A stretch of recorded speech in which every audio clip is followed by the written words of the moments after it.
Hello, sweet souls. It's a DTO, and welcome to my podcast, which is focused on this incredible opportunity for you to participate at the Sun Valley Joy Summit. And what I always love to feature is how yoga, music, and living a lifestyle of creativity can really empower us. And so today I get to interview Cathie Caccia for a powerful session where she'll be teaching yoga and sound, where the movement flows and the energy always is going to grow. Sanskrit chanting. So if you've learned anything when you've taken yoga, sometimes you'll hear, of course, the most powerful word most people know is namaste. There's other mantras in Sanskrit that you can hear and learn from Cathie, and Crystal Alchemy Bowls, beautiful sound healing. So we invite you to come together this summer at the Sun Valley Joy Summit and awaken your most essential nature, the vibration of source within. The experience is designed to dissolve energetic blockages, allowing you to fully embody your inner illumination and feel deeply connected to your truth, whether you're seeking relaxation, renewal, or a deeper spiritual connection. The workshop that Cathie will be guiding will leave you feeling supported and aligned. Wonderful. Well, welcome to the podcast. Thanks for being here, Cathie. I'm happy to be here. Thank you. Absolutely. My pleasure. All right. This is a 5Q interview.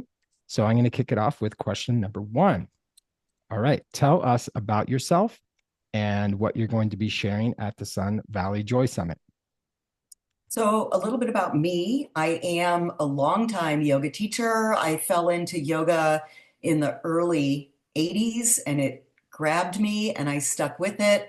Not too far down that road, I got exposed to Sanskrit chanting and it really captured my attention.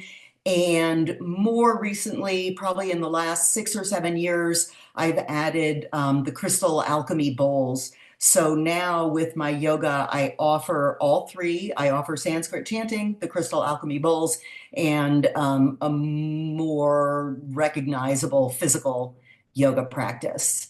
So that's sort of the professional part of me. I've lived in a really small mountain town for almost 40 years.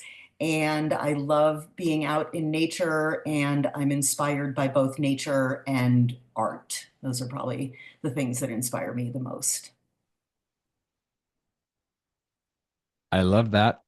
I live in Costa Rica. So every day I wake up to birds and nature and the glorious sounds of the great outdoors. Yep, we're And very I'm lucky. from Iowa, and I feel like people that live in Idaho and other, let's just say, more rural parts of the world have this interconnectedness. And how cool that you discovered or yoga found you in the 80s, way Yeah, before it was trending. way Uh, before it was trendy. Jokingly, my wife, Himalaya, who's a practitioner and her lineage is from India, she was like, yeah, I was doing yoga when it was like weird. Now it's like mainstream and, you know, Aflac commercials show people practicing yoga and Target sells yoga apparel. But I'm sure when you started in the 80s, it was more of like a, let's just say like a subculture, right? It wasn't like the mainstream culture where now if you interview anyone, pretty much everyone can tell you what yoga is. Right. And honestly, I had to get therapy to recover from feeling like I'm weird because I did. I Mm, started so long ago. I just thought I'm weird, and it was just sort of a mental construct that I put mm. on myself. And not that long ago, I finally shed that. I was like, I'm not Oh, yeah. And I'm sure if you have you ever gone to India, it's like, oh, now it's like common there. It's always interesting. It's like a fish out of water. Like, I live internationally yeah, and, here I'm in this other culture. And when I go back home, sometimes I feel like reverse culture shock or something like that. So it is like the constructs of what we find. And I trust at this point in your evolution as an instructor, as a practitioner, and someone that's passionate about yoga, those rooted foundational practices have really expanded the depth and the teaching style that you offer. And so, question number two leads into that, which is how does yoga, Sanskrit chanting, and the crystal alchemy bowls work together to support people to connect to their essential nature? So, how do you combine all those? Well, I mean, just the logistically, the way I combine them, people come into the room and they get themselves settled. And I usually just start with the bowls. So I just play the bowls a little bit. Sometimes people choose to lie down for that portion. Sometimes they get themselves in more of a meditative seat. So it begins the process of just shifting their energy from coming in from outside, from whatever it is that they've been doing. Then we more formalize, we all come to a seat, we close our eyes, we begin to connect with the breath. And there's usually still a little bit more of the bowls. And then we will take a mantra to begin our practice. So we will do a call and response chanting practice. From there, we go into a physical practice that supports whatever the energy of the mantra is that we're working on, or whatever our theme for the day is. I will work with the bowls on and off throughout the class, and then when we end the class, we end in shavasana. But every time I offer shavasana in my classes, it is a little mini sound bath. So people are lying down, and then they have the bowls. And then the way that I feel like they all work together in that they're all vibrational practices. Chanting is a vibrational practice. The Crystal Alchemy Bowls are a vibrational practice. And the way I work with the asana, it is more that we're creating a vibration, we're creating specific shapes, almost like sacred geometry, which of course is vibrational. So it's like you're coming at yourself with these different tools. So doing your own chanting is one particular tool that might access some aspects of yourself. Using the bowls, another tool that might aspect another part of your, might access another part of yourself. And then certainly the asana. So I feel like they work very synergistically. Yeah. So I like the multi-layered approach.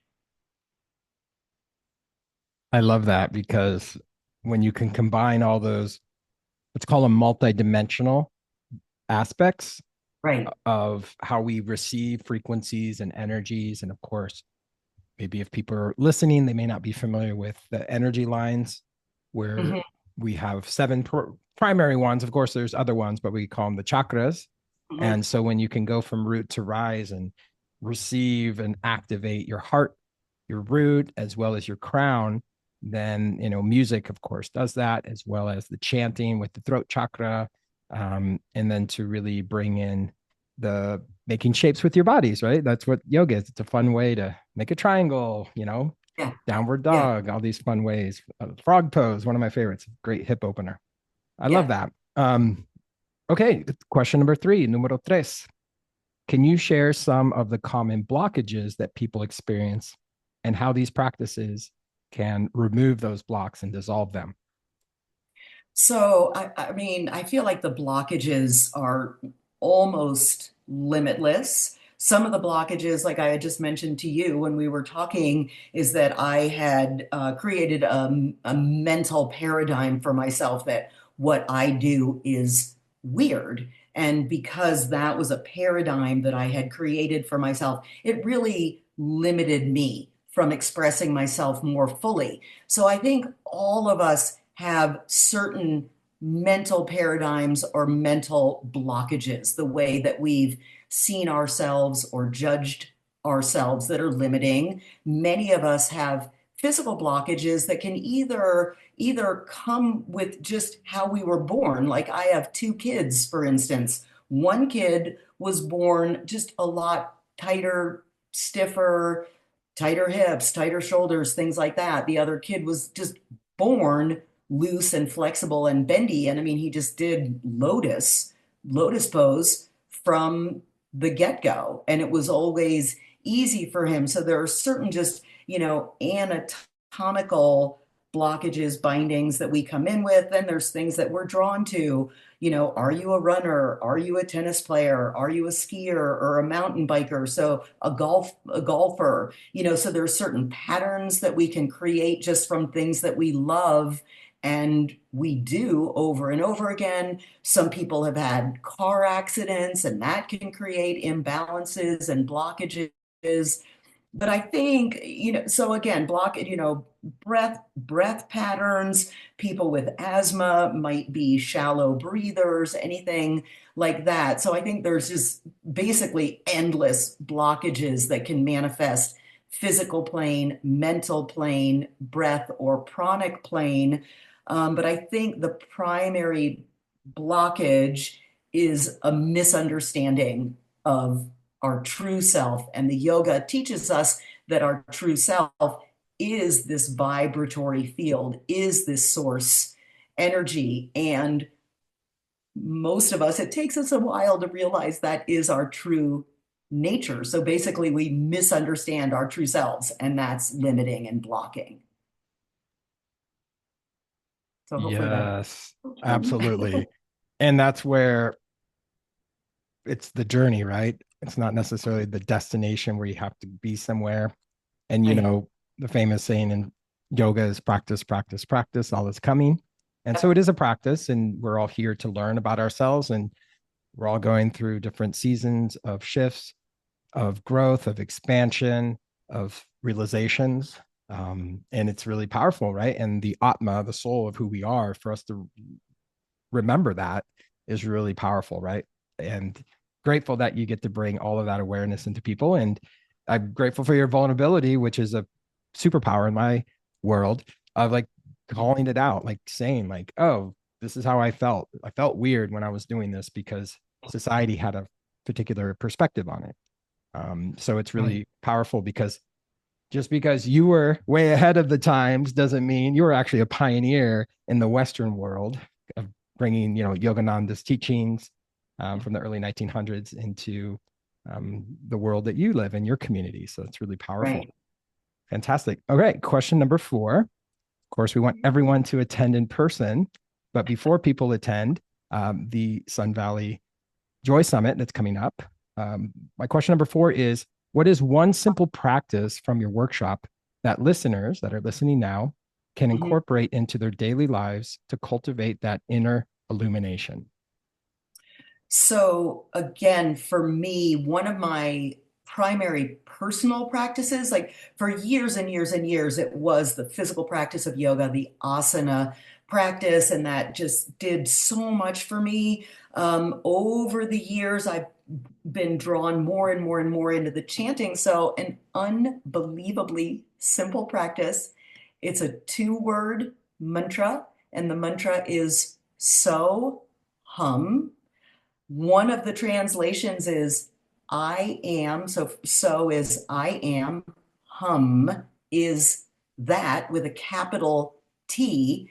And this tiny practice that we're saying is I am source energy. So in this two-word mantra, we are acknowledging and recognizing our true nature. So what I would do is I'd find, comfortable seated position, anything you can sit in a chair, you can sit on a couch, you can sit on the floor. Close your eyes and on the inhalation, silently say the sound so, and on the exhalation, silently say the sound hum.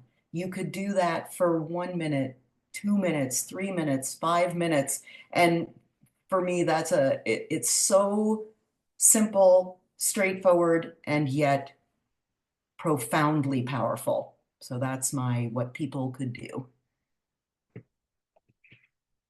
Beautiful. I actually have a song with an incredible, extraordinary man called Girish, and he Okay, does I've heard of him. yes. And so we have this song, the mantra that has the Soham, Okay, Soham. I'll Yeah, and listen so for you're that. I'll repeating look to for that, that. and it is so beautiful because as many people know that have put their toe in the water of practicing yoga, it Mm, allows for you to kind of get out of the rat race of the brain and the mind and the chatter, right? And so yeah, I love your idea of like just opening the throat chakra, just starting to chant, because then all energy, all focus goes there. You're not thinking about to-do lists. You're not feeling like, oh, I wish I would have done this or that, or yeah, you just like, I'm in the present moment. I'm here. It's like Ram Dass, be here now. And I feel like It's so chanting does that. elemental. Yeah, it's just Hmm. so elemental. And it was one thing I thought about when I knew we were going to do this interview, because again, sound is such a huge part of my Hmm. practices and my teaching. One of the things that strikes me, which I think is a funny thing, is that sound stuns me into silence. Mm. And so whether it is chanting, whether it's the crystal bowls, every time it just stuns me into silence. And I think that's where the richness is.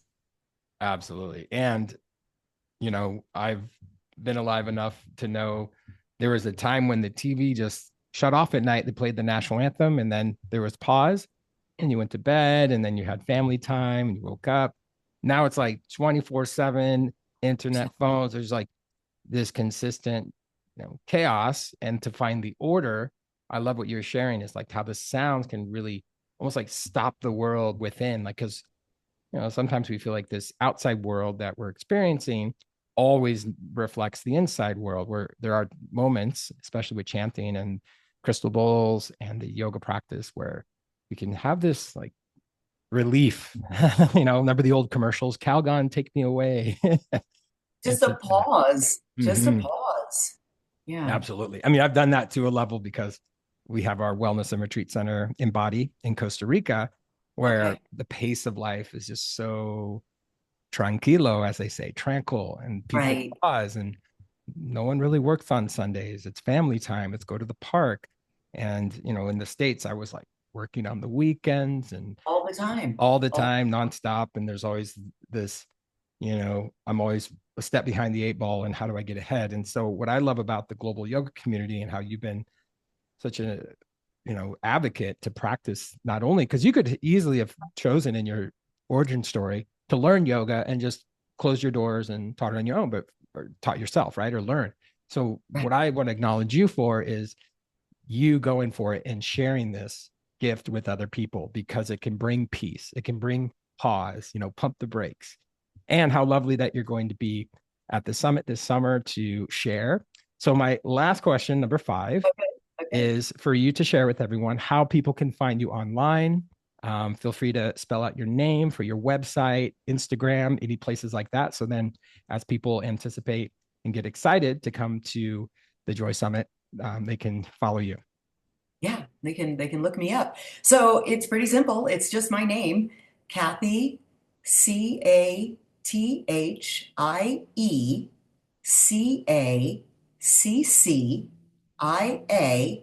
at gmail.com. So it's Cathie Caccia for my website. I'm sorry, it's not gmail.com. That's if anybody wanted to email me. So it's just CathieCaccia.com. So CathieCaccia.com. That's my website. And then Instagram, it's the same thing. I think it's just at Cathie Caccia. I think that's how Mhm. Instagram goes. So across So the board, if people search for your name or Google you, they'll get you. And um, also in just the show notes and the description of this podcast, we'll put all of that there so people can click on and find you. All right. Do you have any closing words? I'm so grateful that we had this time together.